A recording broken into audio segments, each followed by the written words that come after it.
Bonjour à tous, je vous retrouve aujourd'hui pour vous proposer un tirage transgénérationnel qui, je le souhaite, parlera à un maximum de personnes.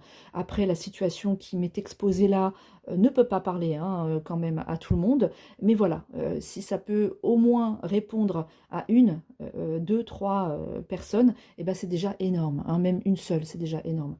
Alors voilà, je rentre dans le vif du sujet maintenant. Je vous parle des cartes tout de suite, que je ne vais pas bouger, hein, mais voilà, je vous les montre avec le doigt. Donc, les cartes tombées sont les tabous ici. La fuite du bonheur, la danse chamanique, l'abondance bloquée, la carte centrale, c'est la verbalisation, le transfert, le décès ici, la méditation de libération transgénérationnelle, les générations antérieures, et dans ma coupe, j'ai brimade, puissance de l'homme, et devoir de mémoire ici.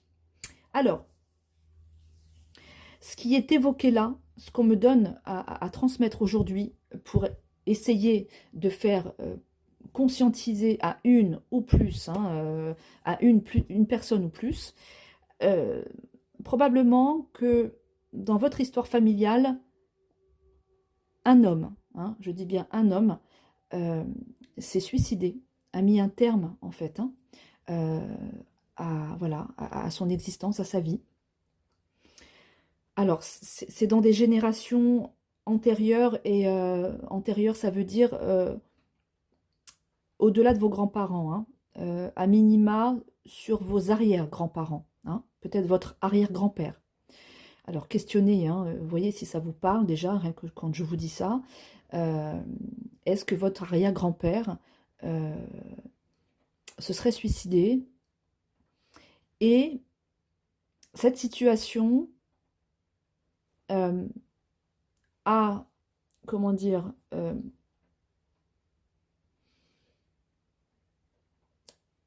a fait vivre, a fait exister au sein de votre famille un tabou.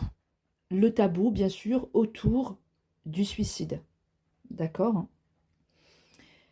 Alors pourquoi? Pourquoi je vous dis ça? Parce que sur cette première ligne, vous voyez bien le tabou avec l'abondance bloquée par rapport au décès. D'accord?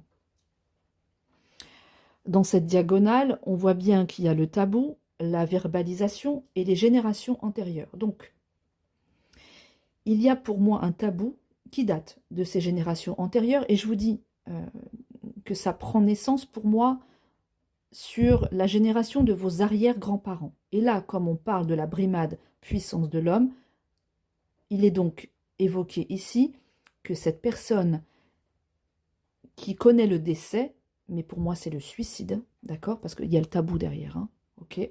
Donc le suicide, c'est un homme, et donc probablement votre arrière-grand-père, ou peut-être encore au-dessus, d'accord? Mais ça se transfère. Ça se transfère de génération en génération.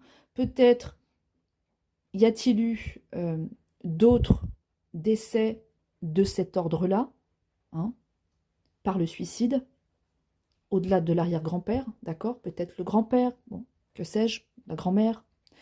Euh, En tout cas, voilà, ça se rejoue. Ça se rejoue. Et ça se rejoue pourquoi? Parce que les choses ne sont pas dites. Il y a ce fameux tabou qui est là, et on vous dit bien qu'il va falloir, dans un premier temps déjà, et c'est une clé vraiment de guérison, de verbaliser, de parler. Lever le tabou en parlant, en questionnant, déjà, pour comprendre. Parce que comprendre, c'est le début, c'est la base de toute avancée, de toute progression dans nos vies. Donc, si vous avez le sentiment que quelque chose se rejoue, que quelque chose de lourd euh, est là dans votre vie, et que vous avez connaissance de cette histoire-là de suicide au sein de votre famille, mais que personne n'en parle parce que c'est un tabou, parce que voilà, les tabous, il y en a de divers et variés, mais le suicide au sein d'une famille peut l'être. Voilà. Et le problème est que de ne pas parler et de laisser ce tabou agir cause problème à la lignée des hommes dans votre famille. Leur puissance s'en retrouve un peu comme réduite. Parce que puisqu'un homme, vous savez, hein, comment dire, toutes les idées reçues que l'on peut avoir dans une famille, enfin même pas que dans une famille, hein, au-delà de ça, sur les hommes. Un homme c'est fort, un homme c'est pas faible.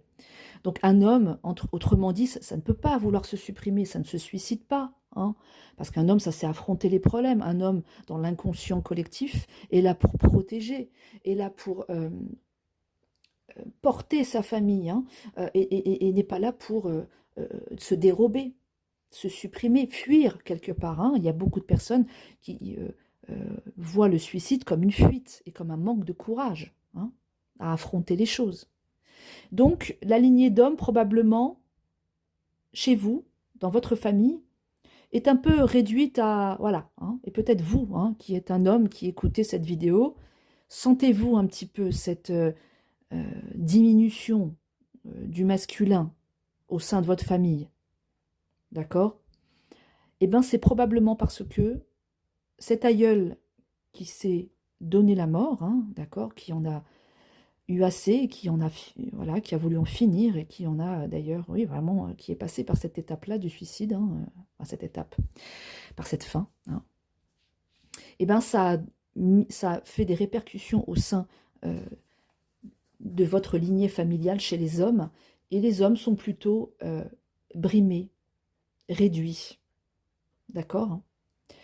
Alors, il va falloir réhabiliter, hein, cet homme en particulier, hein, si vous avez connaissance de qui, hein, dans votre lignée est passé par là, il va falloir faire ce devoir de mémoire. Ce devoir de mémoire, ça veut dire reconnaître la souffrance de cet homme. Vous n'êtes pas obligé de savoir dans les détails quelle était la souffrance de cet homme, hein, parce que des fois, ce n'est absolument pas su. Mais si vous avez connaissance d'un suicide dans votre famille, un homme, hein, qui est passé par là, alors juste de reconnaître que cet homme a tellement souffert qu'il n'a pas eu d'autre, à son niveau, hein, à ce moment-là, d'autre choix que d'en venir à en terminer avec la vie, alors il faut, comme qui dirait, reconnaître ça, admettre sa souffrance, plutôt que de montrer ça du doigt et brimer, hein, cet homme, et puis faire que ce transfert se fait sur les hommes des générations suivantes. D'accord? Voilà. Parce que concrètement, de ne pas faire ça, ça fait de l'abondance bloquée. D'accord? Et puis donc la fuite du bonheur, bien évidemment. Hein. Bah oui, le bonheur n'est pas au rendez-vous, hein, quand il y a des choses comme ça qui traînent, qui sont lourdes en énergie dans une lignée familiale. Hein. Donc, il va falloir travailler à libérer ce transgénérationnel. Là, on propose une méditation, hein, d'accord? En tout cas, ce devoir de mémoire, et je vais vous lire cette carte, comme ça vous saurez quoi faire exactement, enfin, comment faire pour rendre un peu justice, hein, et rendre les honneurs à cette personne. Hein. Voilà, parce qu'il n'y a pas de jugement à porter. Hein. Voilà, on n'était pas, hein, personne n'était dans la peau de cet homme pour comprendre par où il est passé et pourquoi, hein, il en est arrivé là. Voilà, donc voilà un peu comment dire, le tirage que je vous propose par rapport à ce qui est à conscientiser aujourd'hui pour vous. N'hésitez pas encore une fois à transmettre. Et je vous lis tout de suite le devoir de mémoire parce que je crois que c'est une clé de guérison importante pour vous, hein, qui m'écoutez et qui connaissez cette situation. Alors, donc, dans cet exercice, vous allez reconnaître la souffrance d'un aïeul. Vous n'avez pas besoin de connaître en détail le contexte et les conséquences de cette souffrance, mais simplement d'admettre son existence et la nécessité de s'en libérer. Hein, c'est bel et bien ça qu'il faut faire, c'est se libérer de ça, pour ne plus transférer.